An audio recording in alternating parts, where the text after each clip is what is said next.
What if loves had the Omnitrix? By Kajlord54. Season 1, Part 1. Note: I do not own the Owl House or Ben 10, so don't report me. This is for entertainment purposes only, and I hope you enjoy the chapter. A couple of weeks have passed since Loves obtained the Omnitrix, using her free time to transform into 9 of her aliens, testing out their abilities and even using them to fight crime.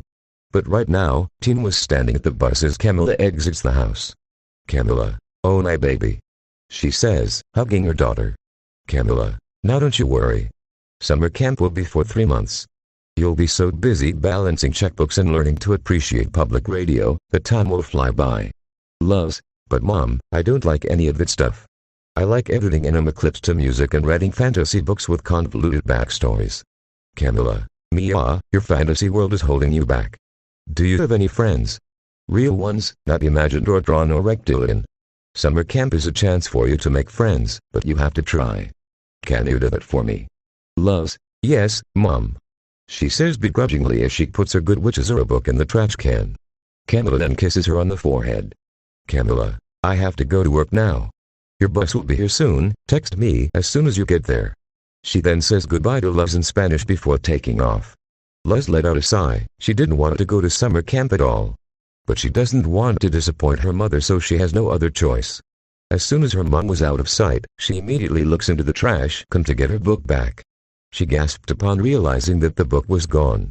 She then noticed a tiny owl carrying a sack full of things in its mouth. Her book was among them as the tiny owl hops away. Loves: "Tiny trash thief," she yelled as she runs after the tiny owl all the way into the nearby forest. She noticed the abandoned house up ahead, stopping in the process. She shook her head as she continues to follow that tiny owl inside the house. Loves: "Stop adorably hopping away, you, huh?" she says in confusion as she realized she was inside a huge tent full of junk. "Woman, finally, you're back." Loves approaches the edge of the tent, taking a peek as a woman wearing a red dress and bandana is with a tiny owl. "Woman, now, let's see what we've got here," she says as she looks into the sack and takes out a phone. "Woman, garbage," she takes out a diamond ring.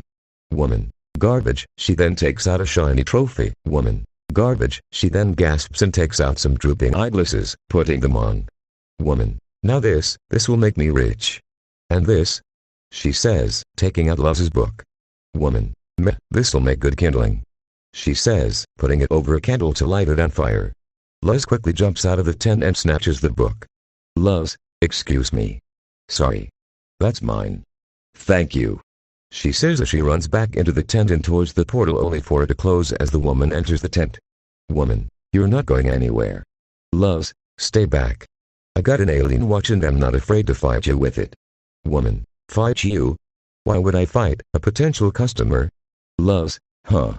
she says as the woman takes her outside the tent and sits her on a wooden stool. "Woman, can I offer you a human foot filled with holes?" she says, taking out a pair of Crocs. "Woman, a bar of green human candy," she says, taking out men's deodorant. "Woman, or how about this Black Shadows box that reflects only sadness?"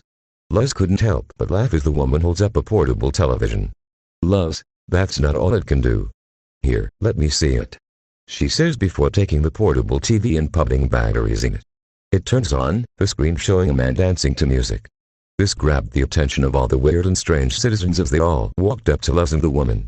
Person 1: "I'll pay 40 snails for the screaming box." Person 2: "I'll give you 100. Person 3: "Can I eat the tiny person inside?" The crowd started clamoring, ready to spend some money on whatever this woman did. "Woman, what did you say your name was?" Luz: "I'm Luz. Luz Nasija." Woman: "Well, Luz, that was pretty clever. For a human." Luz: "Thanks. So what's your name?" Woman: "Who am I? I'm Etta the Owl Lady, the most powerful witch on the Boiling Isles. I am respected, feared, guard, busted." A guard said with an angry tone as the crowd immediately runs away. Guard: "Etta the Owl Lady, you are wanted for misuse of magic and demonic demeanors," he says while holding up a wanted poster of her. Guard: "I will now take you to the conformatorium." Etta: "Would guys quit following me around? I haven't done squat." Guard: "And you're coming too," he says, grabbing Luz by the arm. Luz: "Me? What did I do?" Guard: "Fraternizing with a criminal." Luz: "What? No. Let go of me," she yelled, ready to use the Omnitrix. But then Etta grabbed her magic staff and hits the guard in the face with it, knocking him to the ground. Etta then used her magic staff to levitate all her stuff, shrinking them into a bag. Etta, follow me, human, she says while carrying the bag, to which Luz agrees as the guard starts getting back up. Etta then grabs Luz's arm and uses her magic staff to fly into the sky as the guard fails to catch them. Luz, so where exactly am I? I know this can't be Earth. Etta, and you're right. This is the Boiling Isles. Every myth you humans have is caused by a little of our world leaking into yours, she says before a giant griffin flies beside them, spewing spiders from its mouth. Luz, I knew they could breathe spiders. Etta, yep. Griffins, vampires, giraffes. Luz, giraffes. Etta, oh yeah, we banished those guys. Bunch of freaks, she said as they land in front of a house far away from the town. Hooty, hoot, hoot. Password please, Ali said as Etta poked his eyes. Etta, we don't have time for this, Hooty. Let us in. Hooty, alright, geez. You could have just asked. Owl, hoot, he said as he opens the door for them as they enter. Luz, so is Hooty a living door or something? Etta, pretty much, yeah. He's kinda annoying though. Anyway, welcome to the owl house, she says, snapping her fingers which lights up dozens of candles simultaneously. Etta, this is where I hide away from the pressures of modern life, cops and a lot of ex-boyfriends. Luz, your house is beautiful. Etta, do you live here alone? Suddenly there were loud thoughts coming from upstairs. Etta, actually, I have a roommate. Luz looks towards the doorway to see a large shadow approaching. Who dares intrude upon I, the king of demons? A voice said as the shadow reveals itself to be small fluffy demon with a skull face. He was wearing a towel around his waist, head and holding a rubber duck in his paw. Luz's eyes whitened, her cheeks turning red as she gasped. Luz, AQ Lindo, she yells, tackling the little demon and scooping him up into her arms. Luz, Etta, he is so cute. Who's a little guy? Who's the little guy? Is it you? Is it you? She squeals as she hugs him tight. King, no, I don't know who your little guy is. Etta, who's this monster? He yelled as he tried to get out of Luz's grip.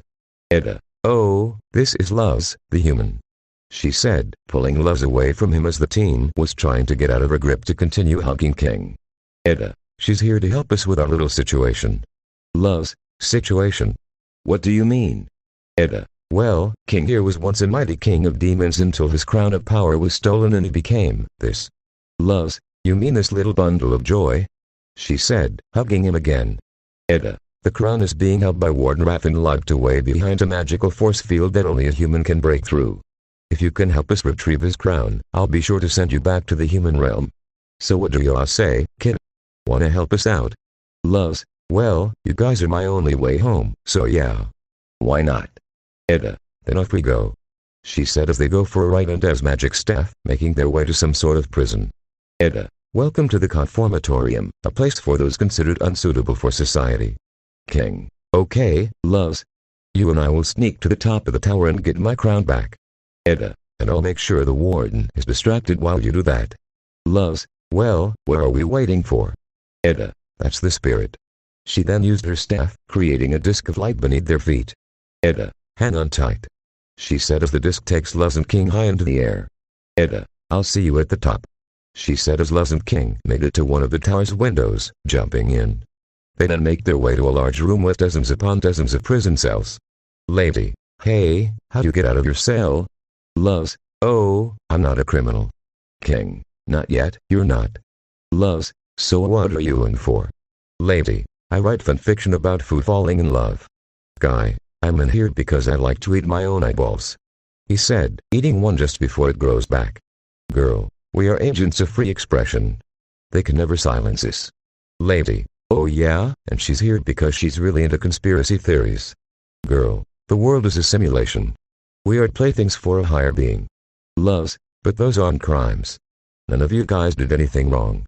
You're all just a bunch of weirdos, like me. Suddenly, loud footsteps can be heard heading in their direction. Lady, it's the warden, hide. Luz quickly runs into an open prison cell, closing the door as a large masked figure appears. Warden Wrath, what are you all whispering about? He then looks at a wadded poster of Etta that Luz had dropped. Warden Wrath, ah, the owl lady. he said, crushing the wanted poster in his hand before morphing his hand into a mallet, smashing it against Luz's prison bars. Warden Wrath, I'll get my hands on her soon enough. Girl, fight against the oppressor. We will resist. We will conquer. We will never be afraid, you old creep. The warden then used a lever which opens the conspiracy girl's cell. Girl, Gray. I'm free. But she wasn't as the warden grabbed her. Warden Wrath, let this be a lesson to all of you. There's no place in society for you if you can't fit in. He said as he took the conspiracy girl away, prompting Luz to exit her cell. Luz, don't worry, I can get you out here. She said as she tries to lift the lever but it wouldn't budge. Luz, no. My weak nerved arms. Okay then. Luz said as she fiddles with the Omnitrix but stops herself. If she uses it, the noise of her transformation will just alert the warden and the guards of her presence and ruin the plan. Lady, forget about it, kid. Just get out of here while you still can. Enjoy freedom for us. Luz didn't want to leave them behind, but she couldn't risk getting caught, leaving with her head down as she walked through the hallway. Edda, hey. I just checked. The warden's distracted tormenting some tiny creature. We should have plenty of time. Luz ignored her as she continued on until they reached a large door. King jumped onto the door handle trying to open it. He struggled a bit but managed to rip it off and open the door. King, yes, my crown is near. I can sense its power. Oh. He yelled as he tried to get through the force field which zapped him. Edda, this is it, go ahead kid. Luz reached her hand out as it went into the force field. Nothing happened so Luz went through it to see a large pile of items and looked up to see something at the top. Luz came out holding a Burger Queen crown. King, my crown. He said as a confused Luz hands it to him, putting it on. King, yes, yes. I can feel my powers returning. Luz, that crown doesn't really give him any powers, does it? Edda, nope. Luz frowned, making Edda sigh. Edda, look, Luz, King and I don't have much in this world. Only each other. So if that crown is important to him, it's important to me too. Besides, the Sweardos have to stick together. You know? This made Luz smile. Edda, now that that's over with, let's get out of here before the warden loses his head. Warden Wrath, too late. He said, morphing his hand into an axe, beheading Edda as her head fell into Luz's arms, making the teen scream. Edda, oh. I hate it when that happens. Luz screams again, shocked that Edda is still alive somehow. Luz, Edda, are you okay? Edda, yeah. This just happens when you get older. Luz, it does. She said as several guards ran into the room, surrounding them. Warden Wrath, finally, I have you cornered, Edda the Owl Lady. He then takes King's crown as the demon tries to get it back but he was too small and couldn't jump high enough to take it. Warden Wrath, my guards couldn't capture you, so I figured you'd come crawling here if I took your pet's toy. He said, crushing the Burger Queen crown. King, no. Not my power. He said as he starts to cry. Edda, what do you want from me? I never broke any of your stupid laws, in front of you. Warden Wrath, I want you to go out with me. He said that last part while holding a bouquet of flowers in his hands. Edda, huh? Luz, say what now? Guard, you got this, boss. He said as the warden gives his guards a thumbs up. Warden Wrath, you've always eluded our capture. You've always been the one who got away. I find that alluring. Luz, I hate everything you're saying right now. Warden Wrath, you stay out of this. He yells, grabbing Luz and making her drop Edda's head. The warden then held Edda by the hair with his other hand. Warden Wrath, so how about it, Owl Lady? The most powerful witch in the Boiling Isles and the feared Warden Wrath. We would be the ultimate power couple. He said as Luz quickly activated the Omnitrix, being engulfed by purple light. Warden Wrath, what the? Everyone, even Edda and King, were shocked to see that Luz had transformed into a tall, muscular alien with 4 eyes, 4 arms, red skin, wearing black and gold attire with the Omnitrix symbol around her waist and a metal belt. Luz, how's this for power? She said, hitting the warden with a double uppercut into a wall. The guards went into attack but Luz moved too fast for them to react as she knocked them out with a single punch. She then grabs King, Edda's head, body and staff before running away. Warden Wrath, Owl Lady, I won't let you get away again. He said as both his arms morphed into dozens of tendrils as he goes after them. Luz saw the prisoners up ahead and used her strength to quickly release them from their prison cells.